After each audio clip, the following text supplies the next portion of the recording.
Hello, my name is Tessa Wojtek and I am a graduate student at Eastern Illinois University. And today I will be presenting about the Atkins diet. So some key definitions we should go over. First being ketones. And so your liver turns fat into ketones, which are a type of acid, when you don't have enough insulin in your body to use glucose for energy. So your ketones are then used for energy. Your body can go into ketosis when it's only using ketones for energy. And this is what commonly is known as the keto flu. And this happens when you're eating about 20 grams of carbs or less a day for several days. And you can go into the keto flu for a week to 2 weeks or longer. And the keto flu is kind of like a regular flu. It has nausea, constipation, headaches, fatigue, and you also crave sugar. And a lot of people just feel awful on it. There's also diabetic ketoacidosis, which is DKA, and this is happens for diabetics and it can be extremely dangerous. It's when your body is breaking fat into ketones way too rapidly and your blood becomes dangerously acidic. And so this can have, once again, cramps, nausea, constipation. It can also cause some mental confusion and some other symptoms. And so then the other two definitions, net carbs, and this is the total amount of carbohydrates minus fiber and sugar alcohols, and that is in grams. And then a typical carb serving is around 15 grams of carbs. So a little bit of history. This diet was created by Robert C. Atkins, who was a cardiologist. He introduced the Atkins diet through Diet Revolution, his book, in 1972. And this focused a lot on being able to eat fat and saying that carbs are bad and that they cause you to gain weight, but fat and protein were a-okay. This was rejected by the medical community, but widely accepted by the public, and it made millions of dollars. He didn't really want to pursue any research because he claimed he was a clinician and not a researcher, but he finally gave in and spent about $3 million funding research, and surprise, surprise, it found that this was good for you and great for your lipids and blood glucose. So a lot of the research we have today comes from his money or his research, which I will say right off the bat, kind of creates a huge bias and definitely should not be taken as it is totally right. There's a lot to uncover with that, which we'll kind of get into later. But he was the king of fad diets, and so many of the diets that we have today, like keto, kind of stem off of this and come from this concept. So he did die a while ago of a brain trauma, but his medical records were actually leaked, and it showed he had a history of heart attacks, congestive heart failure, and hypertension, which are all consistent with high-fat diets. However, many people close to him claimed it had nothing to do with his diet and it was of other medical complications.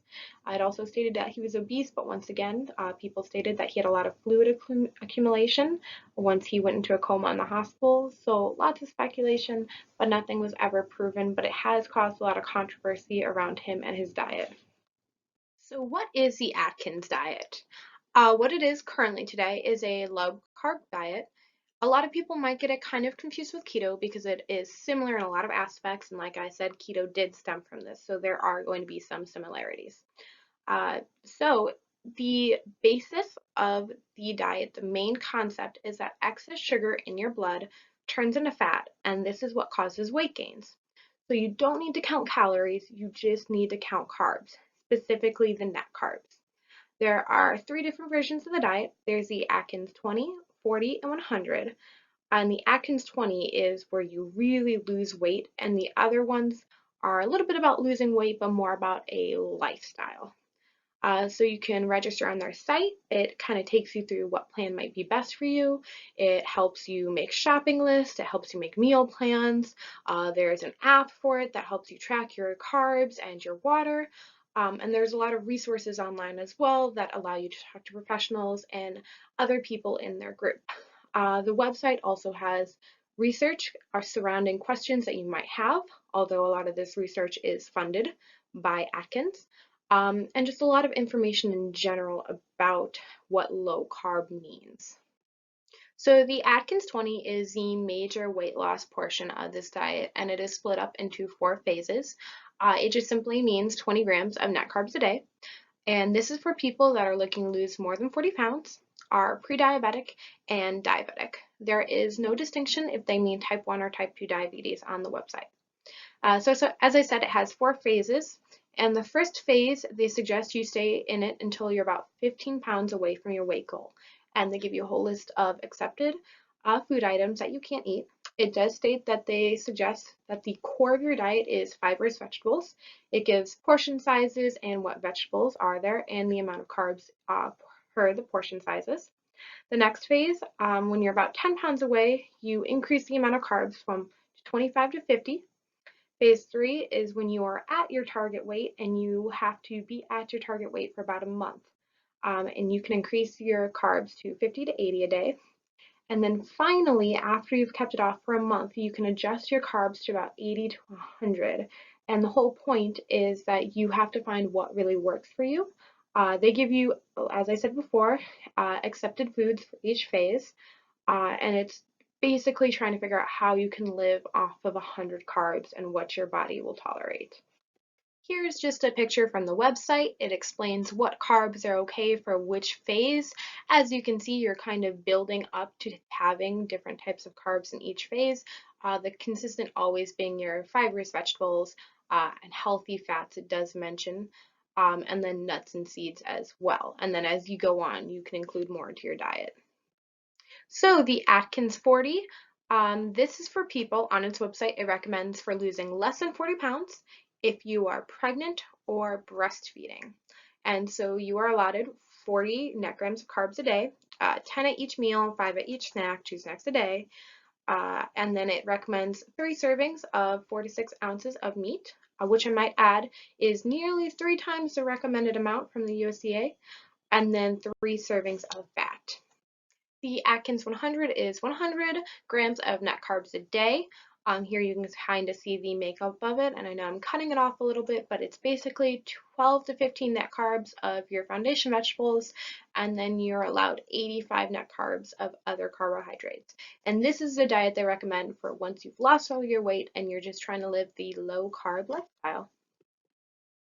So in terms of if Atkins specifically is successful, they have a lot of stories on their website claiming people lost, 50, 60, 100 pounds. There are some before and after photos. The info really varies. It sometimes states how long it took, it sometimes doesn't. And there's also no specific way to check if this is true. There's also a lot of stories on Pinterest, kind of like the mommy blogs, Facebook. I did not see any specific evidence on any peer-reviewed sources about if this was great for weight loss. But I will say in the US News, it was ranked 37 out of 41. And overall, people thought it was good for weight loss, but wasn't necessarily healthy. And now I just want to make a point. This isn't exactly a scientific resource. I just thought it was something interesting to mention. So before I start talking about anything else, I just want to say what this diet does right. It does mention eating fibrous vegetables as the core of your diet and says to have no less than 12 grams of net carbs of vegetables. And that is really important because a lot of time when people do low carb diets, they disclude the vegetables. It does mention finding a balance and listening to your body. It encourages to use supplements for things that you might not be getting enough of, and it does say consistently all over the website to consult your doctor before starting any diet. They also have plenty of recipes for people, so there's a lot of guidance in this, and it doesn't just throw you out and try to think of things on your own. There is a discussion board that you can talk with other people doing the diet or actually talk with professionals about the diet and train staff. There is an app you can use for tracking your carbs, and this does include tracking water and exercise as well. And it does state typical weight loss is 1 to 2 pounds per week. And it has made modifications based off of other health concerns, and some of these includes mentioning getting a full night's rest of sleep and using supplements. This can also help your HDL levels because you will be consuming a lot of healthy fats if you do the diet right, and this can also help your triglyceride levels as well. And that one, I didn't find a ton of research opposing it, but I wouldn't necessarily say it definitely will help your triglycerides. It's just been stated it could. So some conflicts of interest. They sell their own products, which are pretty expensive, and they need people to consistently be using these products to make any money. They use fear to succeed. They make people afraid of eating carbs. And even though they do mention that some carbs are great and stuff like that, it does create a lot of fear around that certain type of food group. And they do use celebrities to endorse this diet, such as Rob Lowe. And the whole point is that being thin is beautiful and losing weight is what is going to make you attractive and look like a celebrity. So that's an issue in itself. So let's do some fact checking. The basis of the diet claims that excess sugar is turned into fat, and that is what is causing people to gain weight. So it takes around 2,000 to 2,500 calories of carbs a day for several days to turn the excess sugar into fat. Most people are not consuming that many carbs a day, and so they are gaining extra weight because they are consuming more calories than they are burning off. The USDA dietary guidelines recommend that 45 to 65% of your diet comes from carbs. So carbs can be grains, fruits, vegetables, dairies, nuts, all sorts of things that your body needs every day. So just for an instance, if you are on a 1,600 calorie a day meal plan, this means at least 45% of those calories coming from carbs is going to be about 180 grams of carbs a day. So you can see that there is a huge difference between 20 and 180 and still 100 and 180. And it also makes people afraid of eating bread. So this is important to note that bread is typically enriched or fortified with B vitamins, folic acid, and iron. And this is because America was found to have deficiencies in all of these things. And because Americans were consuming a lot of bread, we started to enrich or fortify the breads with these vitamins. And America no longer really has deficiencies in any of these things. Fruit is important to eat. It has many, many vitamins that you need. It is healthy for you and it is good sugar. And you need about 2 cups of fruit a day. And so on the Atkins diet, you are maybe getting half a cup. Just for an example, a banana is considered about 2 servings of carbs. And so that may be anywhere around 25 to 30 grams of carbs from just your banana. It is this big, and you can only eat about half of it, and that's all you get for the whole day. So yeah, it's a little, it's not the best.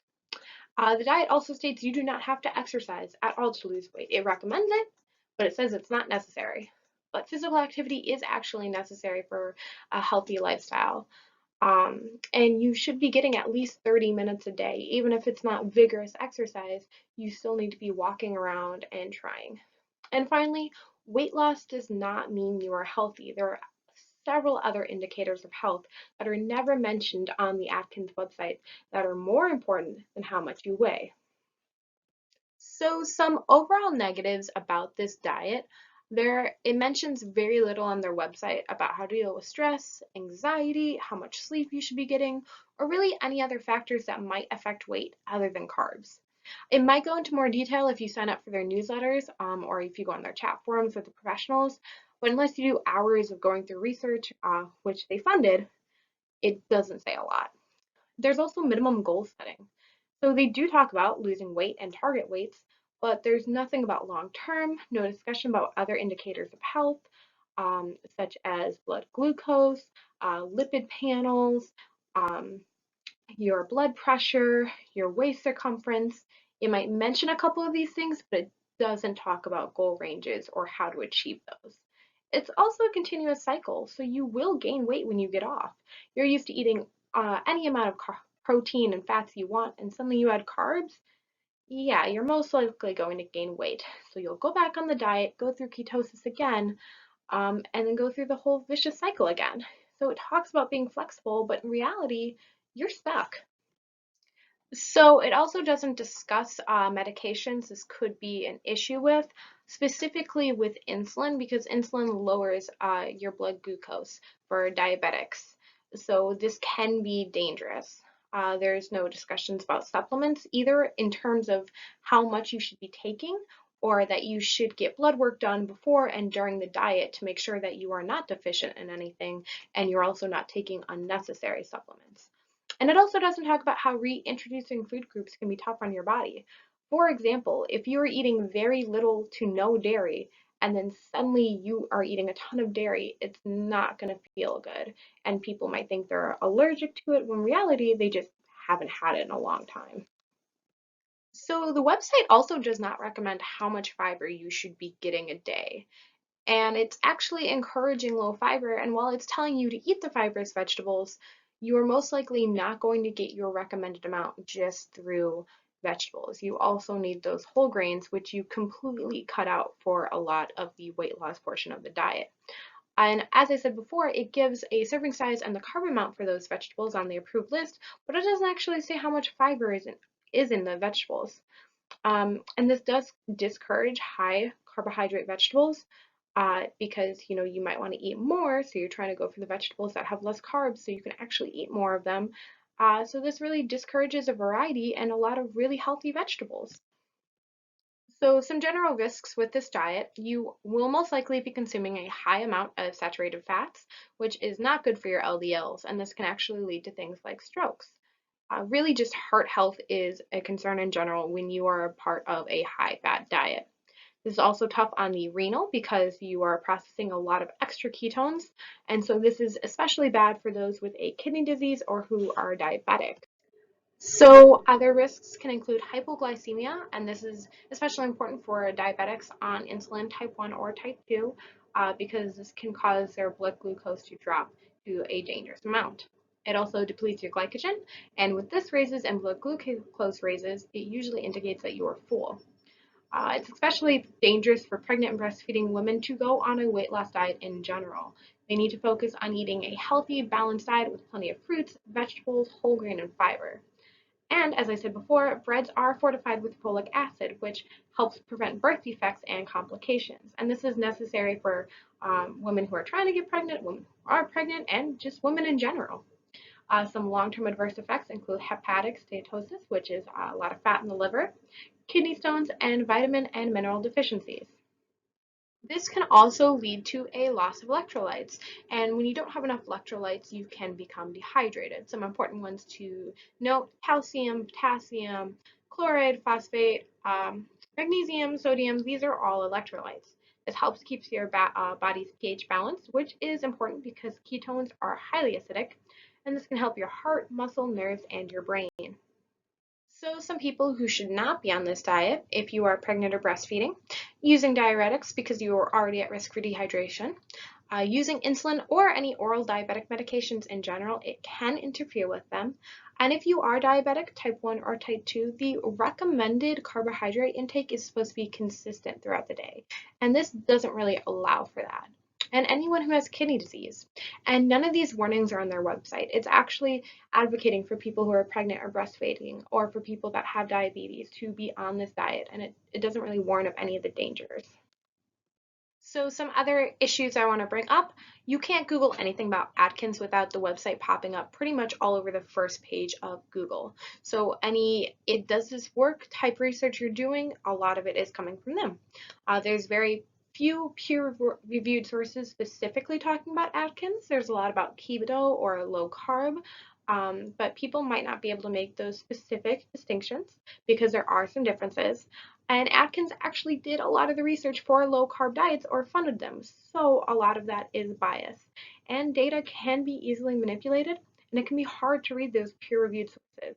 So when you Google Atkins or keto or low carb, there's a lot of positive things and not a lot telling you what could go wrong with it. In conclusion, I don't recommend this diet.